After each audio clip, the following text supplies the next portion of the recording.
to visit the oldest temple.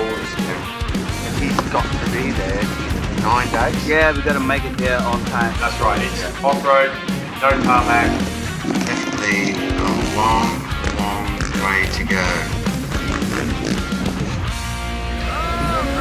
Oh, heroes. George, what happened to the vehicle? Going to the Global Village houses.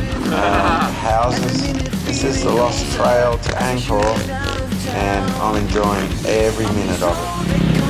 What are you doing out here in the middle of nowhere? You know, the people in these poor villages, they really can't get any free medical care. Guys like him that are doing it off their own bat, amazing. This is the lostest of the lostest trains. Yeah, I'm coming down. Okay, the log went. This is one of the best trails I've ever ridden. I'm here to sort out this mess.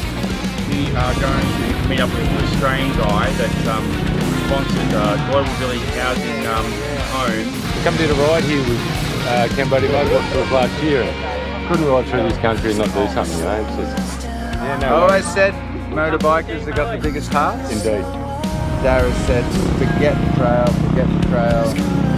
we're on the boat. I'm happy with that.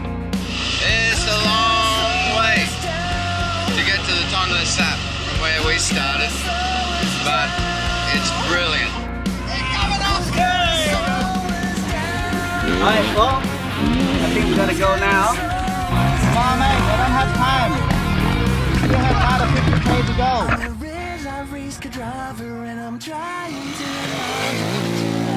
That's the temple that we have been looking for this adventure.